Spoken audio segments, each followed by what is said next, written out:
मंडला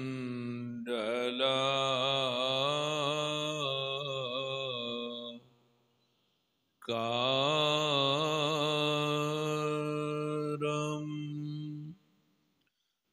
व्याप्तं येन चराचरम्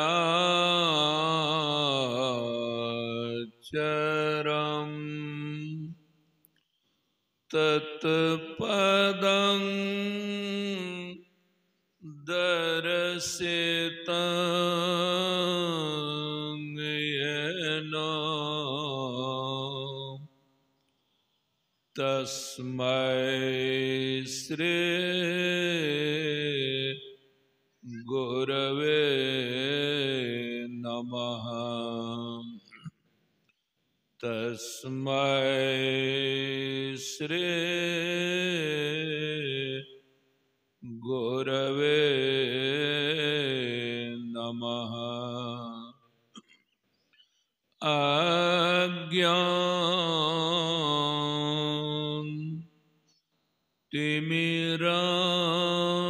अज्ञानतिमिरान्धस्य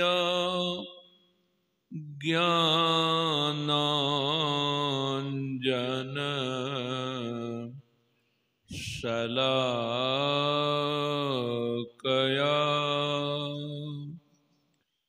चक्षुरुन्मीलितं येन तस्मै श्री गुरवे नमः। तस्मै श्री गुरवे नमः।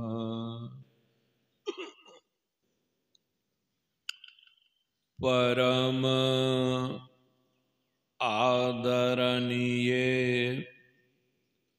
ग्रामवासी बंधुओं एवं बहनों तथा सत्संग में उपस्थित सदात्माओं, जब हम लोग मनुष्यों को देखते हैं तो देखते यही हैं कि जब तक वे जगे रहते हैं तब तक कुछ न कुछ सोचते विचारते रहते हैं, कुछ न कुछ करते धरते रहते हैं, कहीं न कहीं जाते आते रहते हैं, किसी न किसी से मिलते जुलते रहते हैं, चाहे वे बहुत बड़े धनी मानी हैं या बहुत बड़े गरीब, चाहे वे राष्ट्रपति या प्रधानमंत्री हैं, चाहे चपरासी चौकीदार। तब बात उठेगी, मनुष्य कुछ न कुछ सोचते विचारते हैं तो कारण होना चाहिए, कुछ न कुछ करते धरते हैं तो कारण होना चाहिए, कहीं न कहीं जाते आते रहते हैं तो कारण होना चाहिए, किसी न किसी से मिलते जुलते रहते हैं तो कारण होना चाहिए। वह कारण अलग से कोई समझाएगा तब मनुष्य समझेंगे, ऐसी बात नहीं। अनुभव सबको होता है, अनुभव से पक्की समझ होती है और सुनकर जो समझ बनती है न कच्ची होती है। अगर कोई कहे, बच्चा को देखते होंगे कभी कभी आग को पकड़ने के लिए जिद कर देता है, माँ बाप की नजर उस पर बनी रहती है। यदि आग पकड़ने के लिए बच्चा आग के पास जाता है, माँ की नजर पड़ जाती है या पिता की नजर पड़ जाती है, तो तो माँ बाप किसी भी काम को करते रहते हैं, उस काम को छोड़कर दौड़ते हैं कि बच्चा आग ना पकड़े, आग पकड़ेगा जल जाएगा, जलेगा, घाव होगा, कष्ट होगा। तो माँ जा दौड़ कर पकड़ती है, पिता पकड़ते हैं, तो बच्चा का हाल क्या होता है? बच्चा हंसता है कि रोता है? आप लोग जीवन में अनुभव किए होंगे, बच्चा रोने लगता है, हंसने नहीं लगता है। तो रोने का मतलब है बच्चे को दुख हुआ। किसके व्यवहार पर? माता के व्यवहार पर, पिता के व्यवहार पर। तो बताइए, माता से या पिता से कभी ऐसा व्यवहार हो सकता है कि बच्चे को दुख हो? हर एक माँ बाप के भीतर में एक ही भाव बना रहता है, मुझे बेटी हो कि बेटा, उसे कभी दुख नहीं होना चाहिए। इसी ख्याल से देखते होंगे बहुत माए बाप को एक नंबर काम छोड़कर 2 नंबर काम भी करते हैं, ईमानदारी को छोड़कर बेईमानी भी करते हैं, सच को छोड़कर झूठ भी बोलते हैं, घोटालों की तो गिनती ही नहीं। तो ये सब जो करते हैं किस लिए? जवाब है पैसे के लिए। अब पैसा किसके लिए? गांव समाज की भलाई के लिए? कहिएगा नहीं। भेगना भेगनी, भतीजा भतीजी के लिए? नहीं। तब किसके लिए? जिसको जन्म दिया है उसके लिए। मैं माँ बाप का हृदय दिखला रहा था कैसा होता है। तो माँ बाप का हृदय कैसा होता है तो मैं दिखला रहा था। अगर आग बच्चा पकड़ना चाहता है, माँ उसे पकड़ लेती है, पिता पकड़ लेता है, वह रोता है, तो रोने का मतलब दुख हुआ। सही में दुख देना चाहती है माँ? नहीं, माँ दुख से बचाना चाहती है। तो कभी कभी देखिएगा बच्चा रोने लगता है ना, तो माँ बाप के मन में होता है, हो जो चाहता है वही कर दो। जो चाहता है बच्चा वही कर देता है माँ बाप, तो बच्चा गदगद हो जाता है। लेकिन बच्चा तो चाह रहा है आग को पकड़ने के लिए। यह मन अगर पूरा होने दिया जाए तो बच्चा को अभी जो रोने से थोड़ा दुख हो रहा है, इससे बहुत दुख होगा आग को पकड़ने से। तो बहुत बड़े दुख से बचाने के लिए, बहुत दिनों तक रोने से बचाने के लिए माँ बाप थोड़ा रोना पसंद करते हैं कि चलो भाई आग नहीं पकड़ने देंगे। तो भाव था मेरा कहने का कि देखिए आग पकड़ लेगा बच्चा, दुख होगा। उसी तरह से मैं कहना चाहूंगा कि हम आप जो कुछ सोचते विचारते हैं, करते धरते हैं, तो किस लिए? सबको पता है आज हमारा अच्छा दिन है तो कभी न कभी खराब दिन, आज हमारा बुरा हो रहा है तो कभी न कभी खराब होगा, आज हमारा अमंगल हो रहा है तो कभी न कभी मंगल होगा, आज हमारा शुभ हो रहा है तो कभी न कभी अशुभ होगा।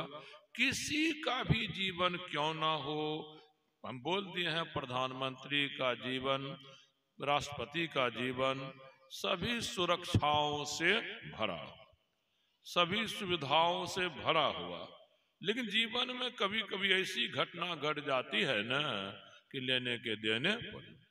इंदिरा जी को सुरक्षा पर सुरक्षा, राजीव जी को सुरक्षा पर सुरक्षा, लेकिन राजीव कहाँ मारे गए सब जानते हैं, इंदिरा कहाँ मारी गई सब जानते हैं। मेरा मतलब है अमंगल होता है सभी के जीवन में, अनिष्ट होता है सभी के जीवन में, अशुभ होता है सभी के जीवन में, दुर्दिन आता है सभी के जीवन में, चाहे अमीर हो या गरीब हो, राजा हो या रंक हो। तो सब तो चाहते हैं हमारा हरदम मंगल हो, अमंगल कभी नहीं, हमारा हरदम कल्याण हो और कल्याण कभी नहीं, हमारा हरदम अभिष्ट हो, अनिष्ट कभी नहीं, हमें हरदम शुभ हो अशुभ कभी नहीं। हमें हरदम सौभाग्य हो, दुर्भाग्य कभी नहीं। चाहते हैं, जितना सकते हैं करते भी हैं, लेकिन जैसा चाहते वैसा कभी कभी होता है, जैसा नहीं चाहते हैं वैसा ही बार बार। सुख का दिन कभी कभी, दुख का दिन तो गिनिए नहीं सकिएगा। काम बनता है कभी कभी, बिगड़ने की तो गिनती नहीं है। अगर ऐसा होता है तो कारण होना ही चाहिए। मैंने बात उठाई थी, सोचते विचारते हैं इसीलिए, करते धरते हैं इसीलिए, आते जाते हैं इसीलिए, मिलते जुलते इसीलिए कि हमारा अमंगल खत्म हो जाए, मंगल हो। हमारा अकल्याण खत्म हो जाए, कल्याण हो। हमारा अनिष्ट खत्म हो जाए, अभिष्ट हो। लेकिन बात समझ में नहीं आती। इतना तो लोग बोलते हैं, कारण तो होना चाहिए, इसलिए कि बिना कारण कुछ होता नहीं है। कभी कभी देखते होंगे, नहीं पढ़े लिखे हैं, भोले भाले हैं, सीधे साधे हैं, और जब सब कुछ करके बात बिगड़ ही जाती है, तब मुंह से बोलता है, मुंह से बोलता है, क्या नहीं किए, कहां नहीं गए, किससे नहीं मिले, लेकिन जो होना था। सब बोलते हैं होनी होके रहती है, होनहार होकर रहती है कब, जब बात बिगड़ जाती है तब।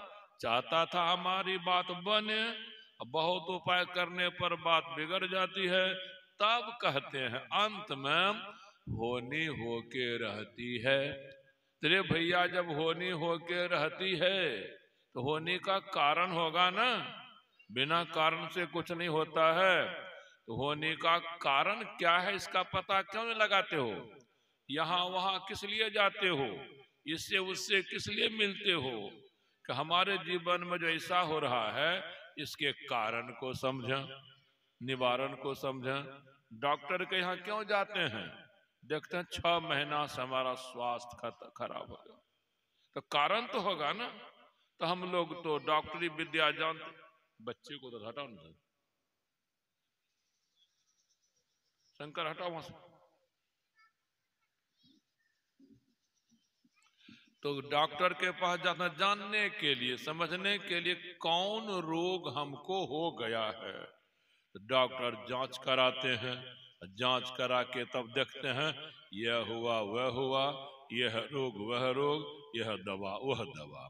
तो जिस तरह से हम अपने से रोग के कारण को नहीं जान पाते हैं, जो जानकार डॉक्टर हैं उनके पास जाते हैं।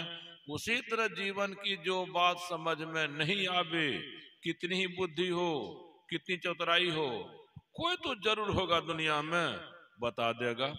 अभी विद्या में बुद्धि में कहेंगे वैज्ञानिक, वैज्ञानिक को बहुत विद्या बुद्धि, क्या क्या बना दिया, आश्चर्य लगता है। अब बताए, मोबाइल हम यहाँ पकड़ते हैं, फोन करते हैं अमेरिका, एक कुछ सेकंड नहीं लगता है, वहां से बात हो जाती है। तो वैज्ञानिक का चमत्कार देखिए, कितनी बुद्धि उसकी है, कितनी विद्या उसकी है।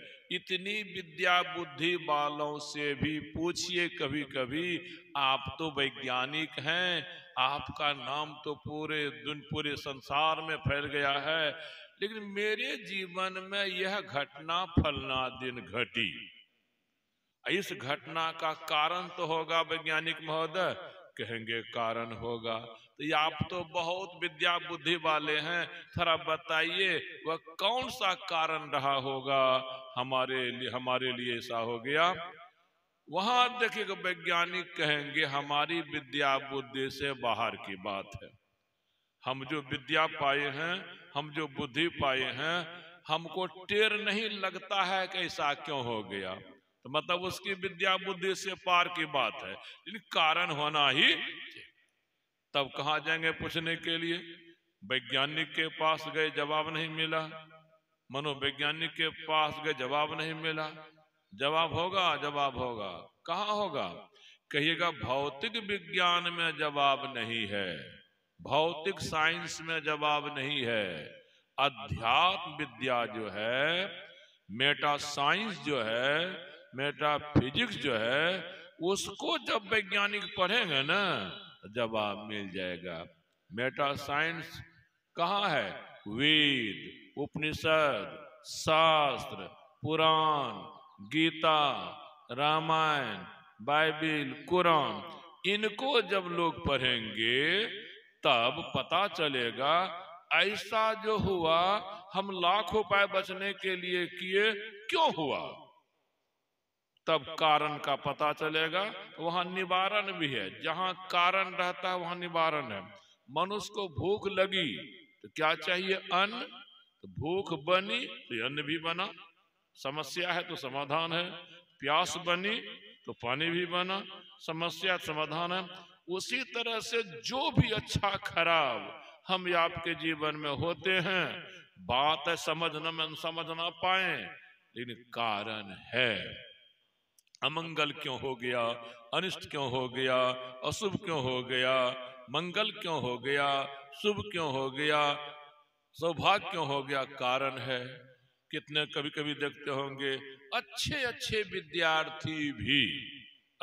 विद्यार्थी भी थोड़ा थोड़ा के लिए सेट नहीं कर पाता है, कंपीट नहीं कर पाता है, और उसे 10 विद्यार्थी भी सेट कर जाता है, कंपीट कर जाता है। वहां भी सच्चाई को बोलता है। क्या बोलता है? फलना को भाग ने साथ दिया इसीलिए काम हो गया, चिलना को भाग ने साथ नहीं दिया। गांव घर में बोलते हैं, बच्चा भी बोलता है हमारा भाग अच्छा था इसीलिए हो गया। तो भाग किस बनता किसका नहीं है काम? जिसका भाग खराब। आ गई बात, भाग अच्छा भी होता है, भाग खराब भी होता है। अरे अच्छा भाग क्या चीज है, खराब भाग क्या चीज है? कभी कभी यह भी बोलता है जिसका भाग जगता है ना उसी का काम बनता है। इसका मतलब है जिसका भाग सोया रहता है तो काम नहीं बनता है, निश्चित। अरे किसी भाई से आपका गांव में समाज में काम बनता, आपके भाई साहब देखिए न हमको 25,000 की जरूरत है, समय पर नहीं होगा पैसा तो काम बिगड़ जाएगा। तो भाई साहब सुने और समझे, आज इसको पड़ा है कल हमको भी पड़ेगा, हो सकता है इसको जो पड़ा वो हमको ऐसा नहीं पड़े। तो यदि हमारे पास सामर्थ्य है 25,000 दे देंगे, इसका बिगड़ा काम बन जाएगा। कभी कोनो हमरे ऊपर आफत आएगी, ये जो सकेगा तो कर देगा। समाज का व्यवहार ये है, पूरक है, पूरक है। जब तक पूरक नहीं बनिएगा काम नहीं चलेगा। उदाहरण, जीवन किसके कारण जिंदा रहता है सो मैं कहता हूं, आप जानते, दोहरा देता हूं। अच्छा, भोजन कितने दिन नहीं कीजिएगा जिंदा रह सकिएगा? 10 दिन नहीं कीजिए, 20 दिन नहीं कीजिए, साधते जाइए, 1 महीना नहीं कीजिए, होते होते लगेगा अब प्राण। तो 15-20 दिन गए ना। पानी कितने दिन पीजिएगा? नहीं पीजिएगा। प्यास पर प्यास लग रही हो, त्रास पर त्रास लग रहा हो, कितने दिन तक पानी नहीं पिएंगे जो जिंदा रह सकेंगे? हो सकता है 15-20 दिन रह सकें, लेकिन प्यास आपको परेशान करेगी, त्रास परेशान करेगा, भूख परेशान करेगी। भूख प्यास को बुझाने के लिए पानी है, और समय से अन्न मिल जाए, समय से जल मिल जाए, और आप तो बहुत दिन जिएंगे। लेकिन अगर हवा नहीं मिले सांस के लिए, तब कितना दिन जिंदा रहिएगा? आपकी नाक को बंद कर दिया जाए, आपके मुंह को बंद कर दिया जाए, इसी 2 छेद से होकर हवा भीतर जाती है। अगर समझना चाहते अच्छी तरह तो पंडाल में एक उदाहरण बनाइए। एक मजबूत आदमी किसी की नाक और मुंह को बंद कीजिए, देखिए किस प्रकार वो करेगा। छटपटाएगा तो न? छटपटाएगा। क्या कहेगा? जान मारिएगा, जान मारिएगा।